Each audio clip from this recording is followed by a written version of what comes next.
Welcome back. ಈಗಾಗಲೇ BJP Maddur ಚಲೋವನ್ನ ಹಮ್ಮಿಕೊಂಡಿದ್ದು ಈಗಾಗಲೇ ಶೋಭಾಯಾತ್ರೆ ಅಲ್ಲಿ ನಡೀತಾ ಇದೆ. ಸಾಕಷ್ಟು ಕಾರ್ಯಕರ್ತರು ಅಲ್ಲಿ ಜಮಾಯಿಸಿದ್ದಾರೆ. 3 ಕಿಲೋಮೀಟರ್ ಮೆರವಣಿಗೆ ನಡೆಯುತ್ತೆ. ಈಗಾಗಲೇ ಈ ಒಂದು ಶೋಭಾಯಾತ್ರೆ ನಡೀತಾ ಇರುವಂತಹ ಸಂದರ್ಭದಲ್ಲಿ ಸಾಕಷ್ಟು ಬಿಗಿ ಭದ್ರತೆಯನ್ನು ಕೂಡ ಒದಗಿಸಲಾಗಿದೆ. ನೀವೀಗಾಗಲೇ ಗಮನಿಸ್ತಾ ಇದ್ದೀರಾ, ಹೆಚ್ಚಿನ ಭದ್ರತೆಯನ್ನು ಅಲ್ಲಿ ನಿಯೋಜನೆ ಮಾಡಲಾಗಿದೆ. ಡಿಜೆ ಹಾಡಿಗೆ ಈಗ ಕುಣಿದು ಕುಪ್ಪಳಿಸ್ತಾ ಇದ್ದಾರೆ ಕಾರ್ಯಕರ್ತರು. ಇದೇ ಸಂದರ್ಭದಲ್ಲಿ ಮಾಜಿ ಡಿಸಿಎಂ ಆಗಿರುವಂತಹ ಅಶ್ವಥ್ ನಾರಾಯಣ ಅವರನ್ನ ಮಾತನಾಡಿಸಿದ್ದಾರೆ ನಮ್ಮ ರಿಪೋರ್ಟರ್ ಕೃಷ್ಣ. ಏನ್ ಹೇಳಿದ್ದಾರೆ ನೋಡೋಣ. ಒಂದು ಗಣೇಶ ವಿಸರ್ಜನೆ ಮಾಡಿದ ಸಂದರ್ಭ ಕಲ್ಲೆಸೆದಾದರು. ಇವತ್ತು ಸಾಕಷ್ಟು ಸಂಖ್ಯೆಯಲ್ಲಿ ಗಣೇಶಗಳು ಬಂದಿದೆ, ಮೆರವಣಿಗೆ ಮಾಡ್ತಾ ಇದ್ರಿ, ತಾವು ಕೂಡ ಭಾಗಿಯಾಗ್ತಿದ್ರಿ. ಈ ಮುಖಾಂತರವಾಗಿ ಏನು ಎಚ್ಚರಿಕೆ ಕೊಡ್ತೀರಾ ಆರೋಪಿಗಳಿಗೆ ಮತ್ತು ಸರ್ಕಾರಕ್ಕೆ? ನೋಡಿ, ಈ ರೀತಿ ಕಾಂಗ್ರೆಸ್ ಸರ್ಕಾರ ಹಿಂದೂ ಧರ್ಮದ, ಹಿಂದೂ ಜನಾಂಗದ ನಂಬಿಕೆಗಳನ್ನು ದಮನ ಮಾಡಲಿಕ್ಕೆ ಅವಕಾಶ ಕೊಡದೆ ನಮ್ಮ ಆಚಾರ ವಿಚಾರಗಳನ್ನು ಆಚರಣೆ ಮಾಡಲಿಕ್ಕೆ ಸಂಪೂರ್ಣ ಸ್ವಾತಂತ್ರ್ಯ ಇದೆ. ಈ ದಿಕ್ಕಿನಲ್ಲಿ ಆಚರಣೆಯನ್ನು ಮಾಡಬೇಕು ಅನ್ನೋಂಥ ವಿಶ್ವಾಸವನ್ನು ನಮ್ಮ ಮದ್ದೂರಿನ ಜನತೆಯಲ್ಲಿ ಮತ್ತು ಮಂಡ್ಯ ಜನತೆಯಲ್ಲಿ ವಿಶ್ವಾಸವನ್ನು ಮೂಡಿಸಲಿಕ್ಕೆ ನಾವಿವತ್ತು ಸರ್ಕಾರ ವಿಫಲ ಆಗಿರೋ ಕಾರಣ ಇವತ್ತು ಭಾರತೀಯ ಜನತಾ ಪಾರ್ಟಿ ನಮ್ಮ ಜನರು ನೆರವಿಗೆ ಬರ್ತಿರುವಂಥದ್ದು ಇದು. ಬಿಜೆಪಿ ಜೆಡಿಎಸ್ನ ದೊಡ್ಡ ಷಡ್ಯಂತ್ರ ಇದು, ಅದರಿಂದ ನಡೆದಿದೆ ಅನ್ನುವಂಥ ಮಾತು ಅವರು ಮೊನ್ನೆ ಹೇಳಿದ್ರು. ಷಡ್ಯಂತ್ರ ಪೂರ್ವಭಾವಿಯಾಗಿ ನಿಯೋಜನೆ ಅಲ್ಲಿ ಮಸೀದಿಯಲ್ಲಿ ನಡೆದಿದೆ ಅಂತ ಹೇಳಿದ್ರು. ಇವತ್ತು ಇದಕ್ಕಿದ್ದಾಗಿ ಕತೆ ಬದಲಾವಣೆ ಮಾಡ್ಕೋತಿದ್ದಾರೆ. ಮುಖ್ಯವಾಗಿ ಇವತ್ತು ಸರ್ಕಾರ ವಿಫಲ ಆಗಿದೆ. ಸರ್ಕಾರ ನಿದ್ರೆ ಲೋಕದಲ್ಲಿದೆ, ನಿದ್ರೆ ಮಾಡ್ತಿದ್ದಾರೆ. ಪರಿಣಾಮಕಾರಿಯಾಗಿ ಕಾರ್ಯನಿರ್ವಹಿಸ್ತಿಲ್ಲ, ಕಾರ್ಯಲೋಪವಾಗ್ತಿದೆ. ಕಾರ್ಯಲೋಪವಾಗೋ ಕಾರಣದಿಂದ ಈ ಅವ್ಯವಸ್ಥೆಗಳು ಆಗ್ತಿರೋವಂಥದ್ದು. ಮನ ಬಂದಂತೆ ಕಾನೂನಿನ ಕೈಗೆ ಕೆಲವು ಕೋಮುವಾದಿಗಳು, ಕೆಲವು ಕೋಮಿಗೆ ಸೇರುವಂಥ ವ್ಯಕ್ತಿಗಳು ಕಾನೂನನ್ನ ಕೈಗೆ ತಗೊಂಡು ಈ ರೀತಿ ಪ್ರಹಾರವನ್ನು ಮಾಡ್ತಿದ್ದಾರೆ. ಯಾರು ಶಾಂತಿಯುತವಾಗಿ ಗಣೇಶನ ಮೆರವಣಿಗೆಯನ್ನು ಮಾಡ್ತಿದ್ದಾರೋ ಅಂಥ ವ್ಯಕ್ತಿಗಳ ಮೇಲೆ ಕಾನೂನು ಕೈ ತಗೊಂಡು ಅವ್ರಿಗೆ ಕಿರುಕುಳ, ಕಲ್ಲೆಸೆತವನ್ನು ಮಾಡಿ ಅವರ ಜೀವಕ್ಕೆ ಅಪಾಯವನ್ನು ತಂದಿದ್ದಾರೆ. ಇದಕ್ಕೆ ಯಾವುದೇ ಕ್ರಮವನ್ನು ವಹಿಸೋದಂಥ ಸರ್ಕಾರ ಅವರನ್ನು ಗೂಂಡಾ ಆ್ಯಕ್ಟಿನಲ್ಲಿ ತರೋದು ಬಿಟ್ಟು ಇನ್ನು ಮೀನಾಮೇಷ ಮಾಡ್ತಿದ್ದಾರೆ. ಇವತ್ತು ಜನ ಹೊರಗೆ ಬಂದು ಪ್ರತಿಭಟನೆ ಮಾಡಿದ್ರೆ ಪ್ರತಿಭಟನೆಗಾರರ ಮೇಲೆ ಕ್ರಮವನ್ನು ವಹಿಸುವಂಥದ್ದು. ಎಲ್ಲಿದ್ದೀವಿ ನಾವು? ಯಾವ ರೀತಿ ಈ ಸರ್ಕಾರ ಇದೆ? ಇವತ್ತು ನೋಡಿ, ಅವ್ರ ಮೇಲೆ ಗೂಂಡಾ ಆ್ಯಕ್ಟ್ ಅಡಿಯಲ್ಲಿ ಕೇಸ್ ಹಾಕಿ ಅಂತ ಹೇಳಿದ್ದಾರೆ. ಗೂಂಡಾ ಆ್ಯಕ್ಟ್ ಅಡಿಯಲ್ಲಿ ಕೇಸ್ ಹಾಕಿದಾರ? ಆ ಮಸೀದಿಗೆ ಕಟ್ಟಿರೋ ಮಸೀದಿಗೆ ಕಾನೂನಾತ್ಮಕವಾಗಿ ಪರ್ಮಿಷನ್ ಇದೆಯಾ? ಇಲ್ಲ.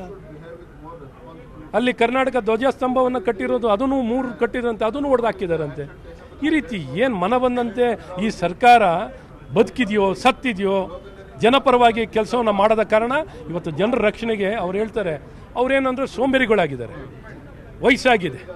ವಯಸ್ಸಾಗಿದೆ, ಸೋಂಬೇರಿಗಳಾಗಿದ್ದಾರೆ, ನಿಷ್ಕ್ರಿಯರಾಗಿದ್ದಾರೆ.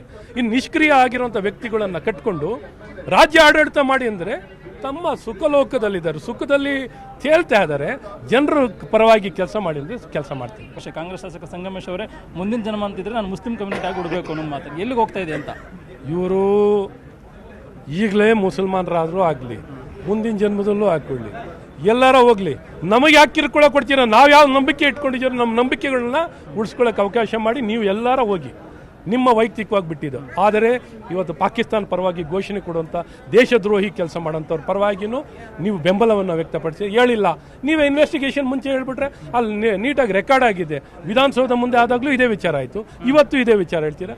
ನಿಮಗೆ ನಾಚಿಕೆ, ಮಾನ ಮರ್ಯಾದೆ ಯಾವುದು ಇಲ್ಲದೆ 3 ಬಿಟ್ಟು ನಿಂತಿರೋ ಕಾರಣ ನಿಮ್ಗೇನು ಹೇಳೋಕ್ಕಾಗ್ತಿಲ್ಲ ನಾವು. ಇದಿಷ್ಟು ಡಾಕ್ಟರ್ ಸಿ.ಎನ್. ಅಶ್ವಥ್ ನಾರಾಯಣ ಮತ್ತು ಕ್ಯಾಮ್ರಾ ಪರ್ಸನ್ ರಾಯ್ಡು ಜೊತೆಗೆ ಕೃಷ್ಣ ಜೀವಿ, ನ್ಯೂಸ್ 18 ಕನ್ನಡ, ಮಂಡ್ಯ. ಅದೇ ರೀತಿಯಾಗಿ ವಿಪಕ್ಷ ನಾಯಕರಾಗಿರುತ್ತಾ ಆರ್ ಅಶೋಕ್ ಮಾತನಾಡಿದ್ದಾರೆ. ಏನು ಹೇಳಿದ್ದಾರೆ ನೋಡೋಣ.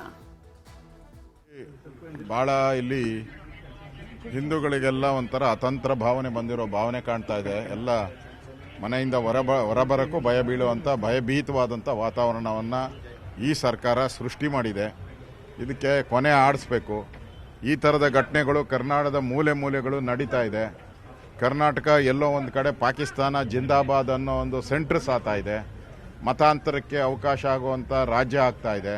ಇದರಿಂದ ಎಲ್ಲನೂ ಪಿತೂರಿ, ಕಾಂಗ್ರೆಸ್ಸಿನ ಪಿತೂರಿಯಿಂದ, ಕಾಂಗ್ರೆಸ್ಸಿನ ಮಂತ್ರಿಗಳು, ಮುಖ್ಯಮಂತ್ರಿಗಳು, ಸಿದ್ದರಾಮಯ್ಯ ಇವರೆಲ್ಲರ ಪಿತೂರಿಯಿಂದ ರಾಜ್ಯದಲ್ಲಿ ಅಜಾಗ್ರತೆ ಮೂಡ್ತಾ ಇದೆ.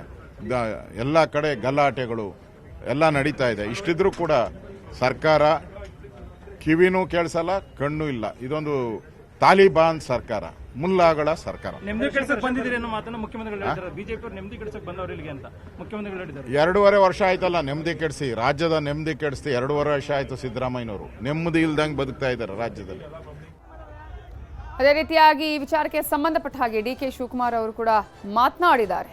ಏನು ಹೇಳಿದ್ದಾರೆ ನೋಡೋಣ.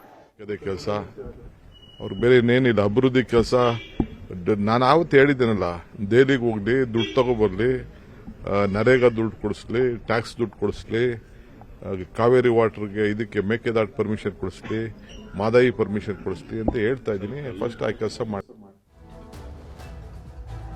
ಮದ್ದೂರಿನಲ್ಲಿ ಬಿಜೆಪಿ ನಾಯಕರು ಶೋಭಾಯಾತ್ರೆಯಲ್ಲಿ ಪಾಲ್ಗೊಂಡಿದ್ದಾರೆ. ಶೋಭಾಯಾತ್ರೆ 3 ಕಿಲೋಮೀಟರ್ ಸಾಗ್ತಾ ಇದೆ. ಸಾಮೂಹಿಕ ಗಣೇಶ ವಿಸರ್ಜನೆಯ ಶೋಭಾಯಾತ್ರೆ ನಡೀತಾ ಇರೋದು. ಈ ಸಂದರ್ಭದಲ್ಲಿ ಸಾಕಷ್ಟು ಕಾರ್ಯಕರ್ತರು, ಹಿಂದೂಗಳು, ಹಿಂದೂ ಪರ ಕಾರ್ಯಕರ್ತರು ಭಾಗವಹಿಸಿದ್ದಾರೆ. ಇದೀಗ ಕೆಲವೇ ಹೊತ್ತಿನಲ್ಲಿ ಗಣೇಶ ವಿಸರ್ಜನೆ ಮಾಡಲಾಗುತ್ತೆ. ಆದರೆ ಈಗಾಗಲೇ ನೀವು ದೃಶ್ಯಾವಳಿಗಳಲ್ಲಿ ಕೂಡ ಗಮನಿಸಬಹುದು, ದೊಡ್ಡ ಮಟ್ಟದ ಕಾರ್ಯಕರ್ತರು ಅಲ್ಲಿ ಸೇರಿದ್ದಾರೆ.